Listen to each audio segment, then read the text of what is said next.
This is the Kal Katster, the day before New Year's Eve, to give you the Clara Award winners. But first, a simple preview review of a movie that we have just witnessed. Set.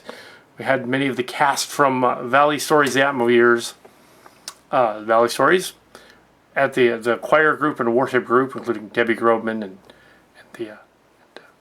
Ruth Chen and Marissa Campbell and Samantha Campbell and Brad Carey and a bunch of the cast watching see Les Miserables. Yes, the musical version with Hugh Jackman and Anne Hathaway and Russell Crowe.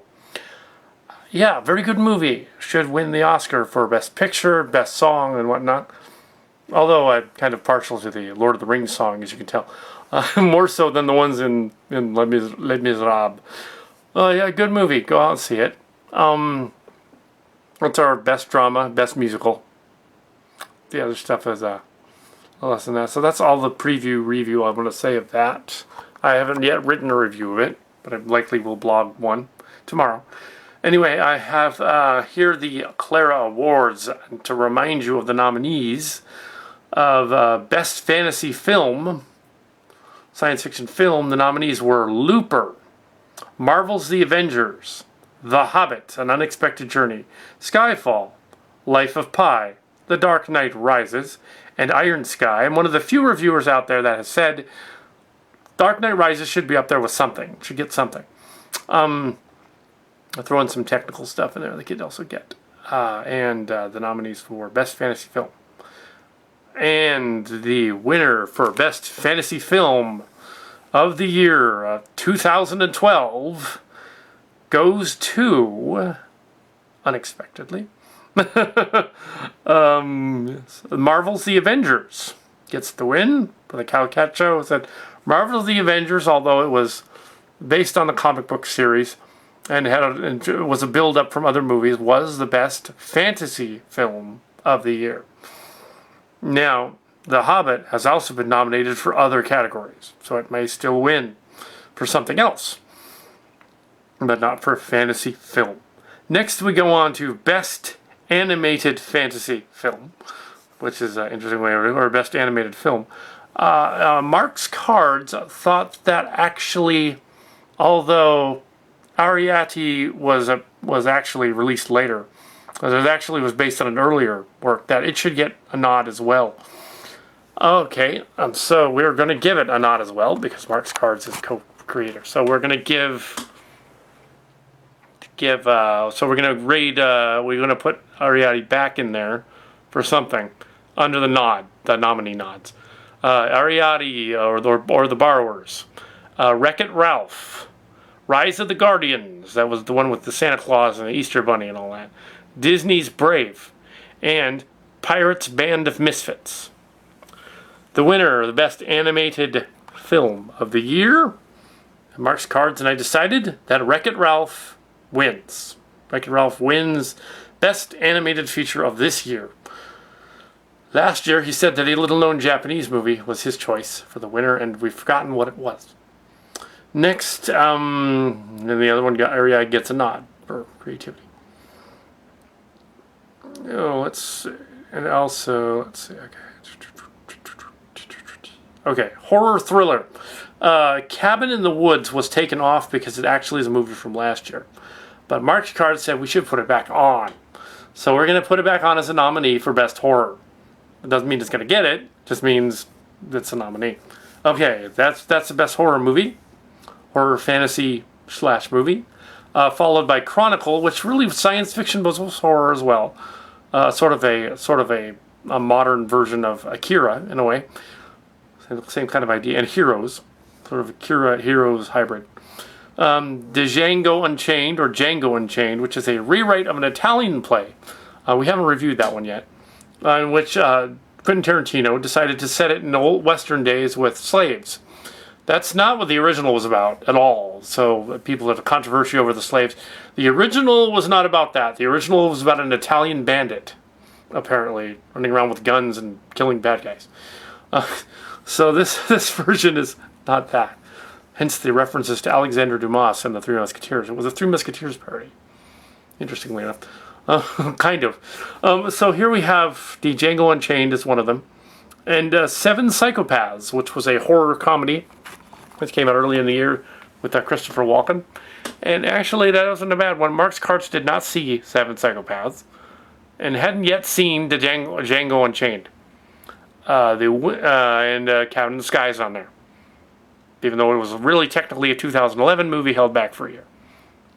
Now, here at the winner of the Best Horror Thriller Film of 2012 is Django Unchained. Django Unchained wins Best Horror Thriller of the year. You won't see a horror thriller or fantasy film at the Oscars this year. You won't see it. It just won't happen. Okay. Okay, we got something to add to the Best Drama category, which is also known as, in Hollywood circles, Best Picture of the year. Best Drama. You would rarely see a comedy. You rarely see a musical, or both together, or you almost always see a drama or tragedy. Drama includes The Perks of Being a Wallflower, which was a little-known film that wasn't that popular, so it's not likely it'll get the Oscar, although it might get a nod for something, maybe supporting actress for Emma Watson, but I doubt it, just because the Oscars is really jaded and doesn't do movies that aren't popular, unless you count some of those movies last year they did do, because they were thinking, oh, let's be more hip, but we weren't fooled. Yeah, Tree of Life, that didn't count. That movie sucked. Okay? And somebody commented on my blog, they're all like, oh, thanks for wasting my time on your blog. It's like, you watched a review of Tree of Life. It's going to be a waste of time, so get over it. Anyway, it's a parody anyway. All of my reviews are kind of parodies. Yeah, I'm not an official paid critic. I'm an unpaid critic. I don't get paid. Okay, so here we have the best drama. The Perks of Being a Wallflower was 1. We've seen Les Miserables. That would be 2. Life of Pi would be 3 in the category. There were very few dramas that I actually saw. I did not see Lincoln. Can't rate it then. Did not see some of those other ones. Did not rate them. Maybe Lincoln was awesome. I don't know. I was kind of long in the tooth and dreary. Anyway, actually, Les Miserables wasn't that dreary, and there were dreary parts in it, but it wasn't that dreary. And what's funny is some of the audience was actually laughing at inopportune parts that weren't funny, but they were laughing anyway. What the heck? Yeah, there was a big audience too, so. Life of Pi was a little weird for some, and although it's semi-popular, it's probably not going to get the Oscar. I think they're going to give it to the musical. I think they're going to give it to Les Miserables. And the Kal Kat show agrees. So, best drama, I've seen it now, is Les Miserables. And best picture. It's likely to be best picture, Les Miserables. Also, yeah, so that's it for that category. I guess you could throw the Hobbit in there if you want, as a drama as well. Let's go on. Let's see. Okay. Best comedy. There was like one good comedy. Well, I guess I'll throw Seven Psychopaths in there as well, even though I didn't on the original list. 21 Jump Street was the winner anyway, so it's 21 Jump Street by default, because there was really nothing much. Next year they'll have some funnier movies, but this year not so much. Okay, we are going to give Lord of the Rings something, the Hobbit movie.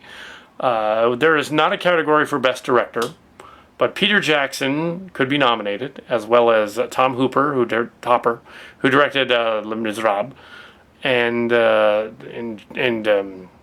Josh Whedon for The Cabin in the Sky, and Joss Whedon for Avengers. It looks like we're going to add that, and it looks like the winner is going to be anyway Peter Jackson for The Hobbit: An Unexpected Journey. That's going to be the winner, Peter Jackson. He's going to win. Yeah, because directing a musical is like, yeah, with a lot of special effects, but they just had to sing in front of him, so it's not really, I guess cinematography maybe for the other movie, but maybe not. Different, I don't know. I think the Oscar will probably go to Tom Hooper again for in terms of the Oscars, that they just want to go nuts over Les Miserables. I think they will, because they're old. But also it was a good movie though, so it deserves it. If it doesn't get it, they're stupid. As I said at the end of the show, it was all, if they don't give this an Oscar, they're stupid. That's what it's. Yes, the Academy could be stupid, or at least senile.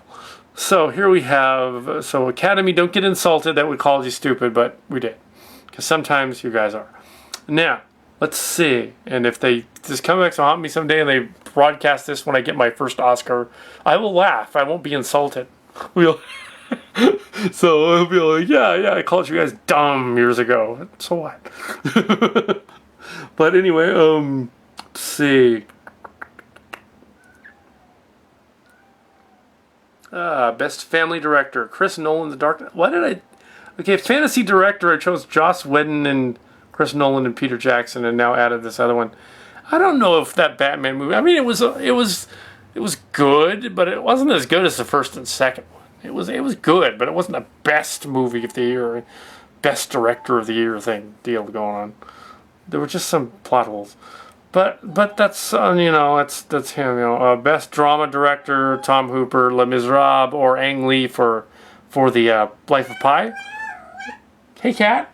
Cat wants to rate something. You liked it too? Kitty Cat liked it. Kitty Cat liked Life of Pi. She didn't see it, but she liked it. Sorry, Kitty, you're not going to win Life of Pi. We're giving Best Fantasy Director, Joss Whedon, or Chris Nolan, or Peter Jackson. For Fantasy Director, so we're going to give it another category. We're going to give that to Joss Whedon. For the Fantasy, Marvel's The Avengers. So he gets the Avengers. He gets the little Oscar. Gets the Clara. It's a cat. The Clara Award.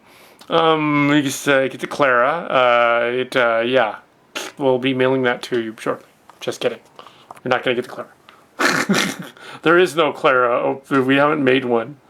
The only closest thing we got was during the flyer series, we handed out a piece of paper with a wanted poster printed out, looking thing, with a cat, a gilded cat in the middle of it.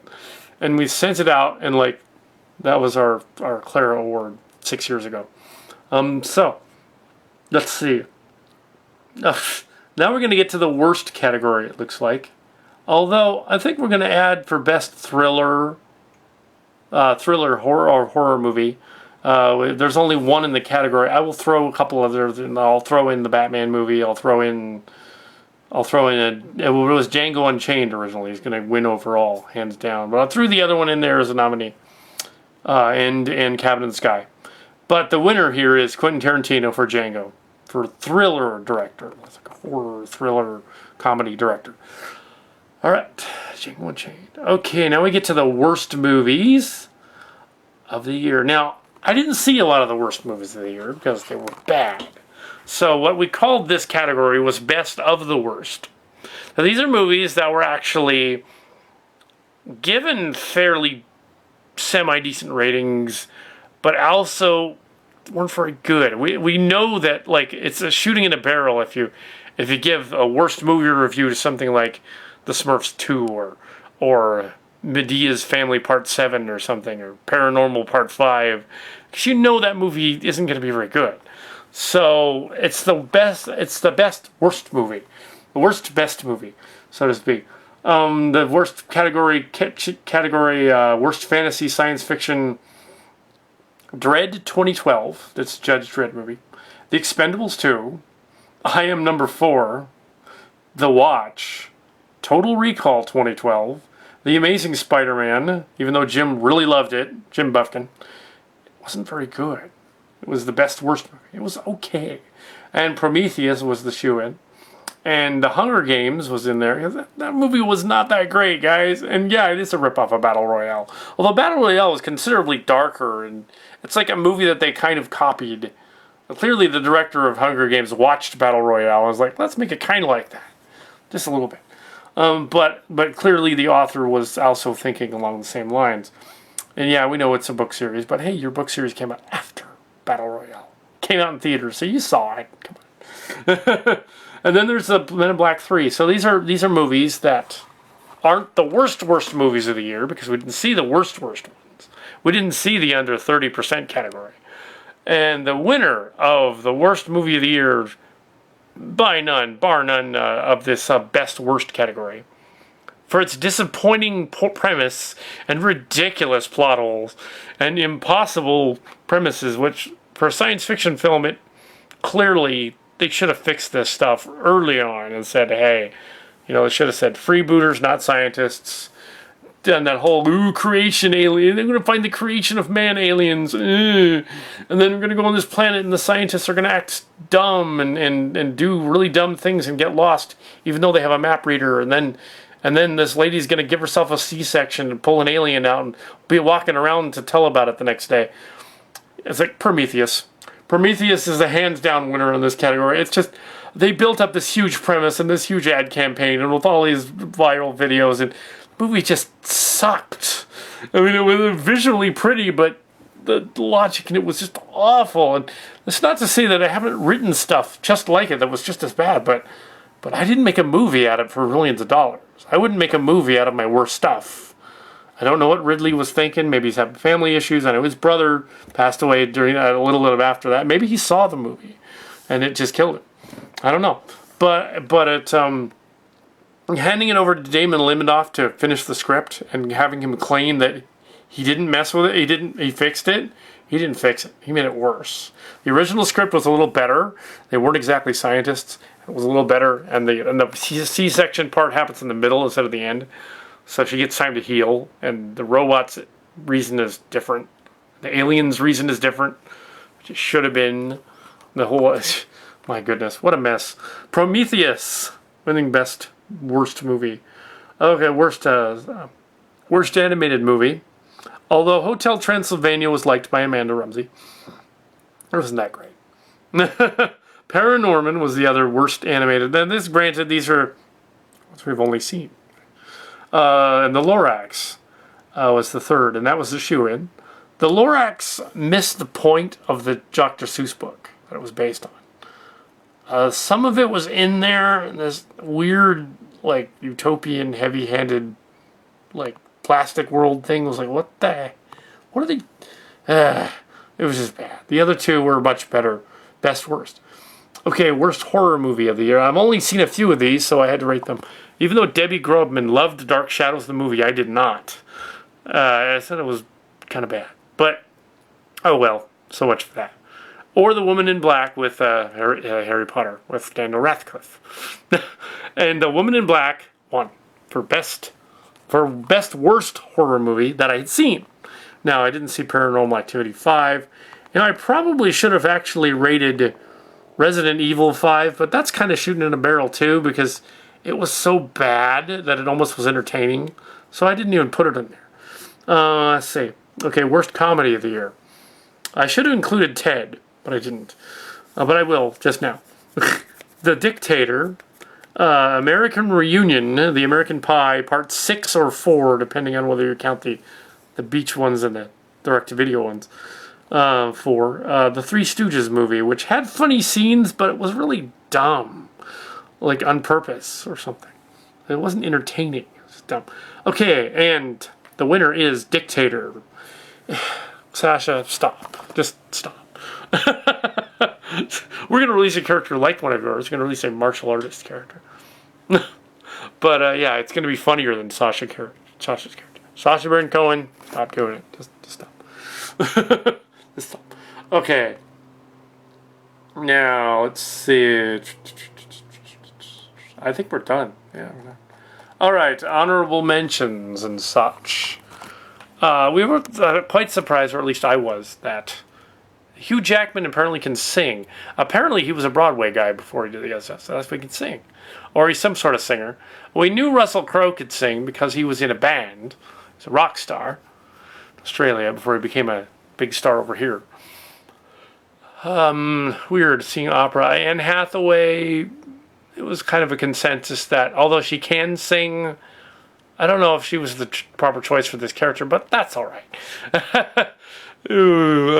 Just can't think of anybody else that could replace her, so I guess it was all right. I mean, she did an okay job. I don't know why they were so hard on her. Maybe because they were jealous. But no, she's no Streisand. She's no Celine Dion by a long shot. She's a little better than Mariah Carey.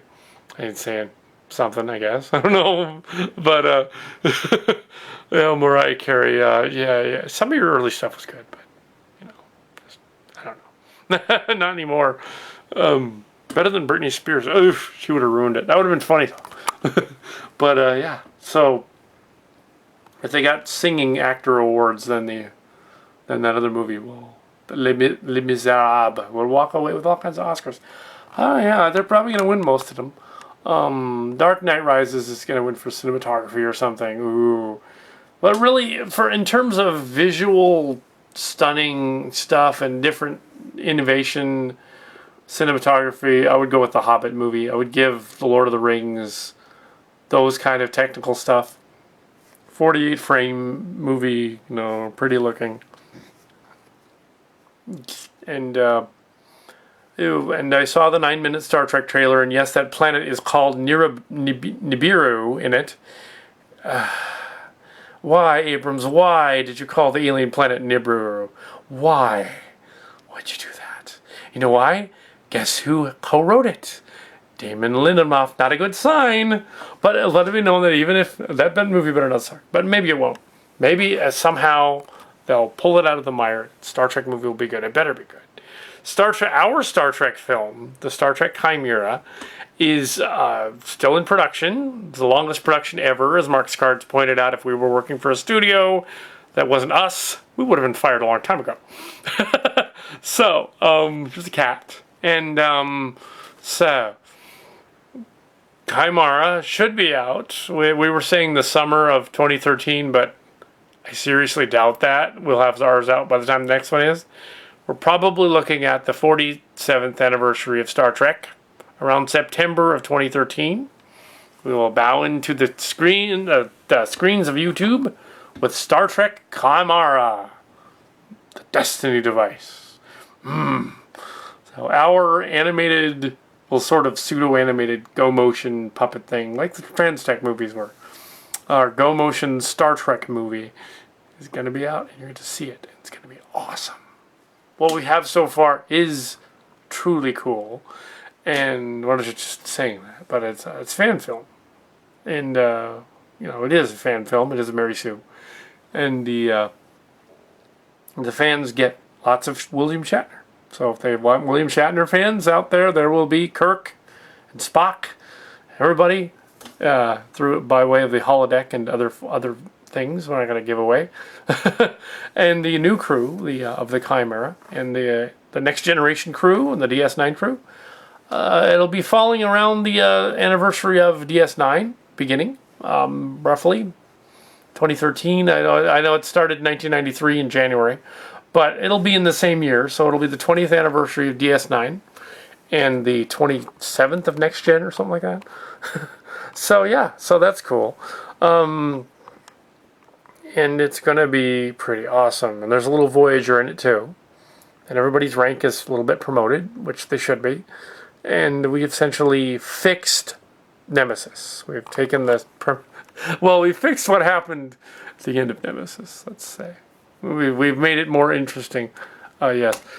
It's not to say that we brought Data back. We didn't do that, but sort of. There's sort of an homage to Data, and we're not giving that away, but there is an homage.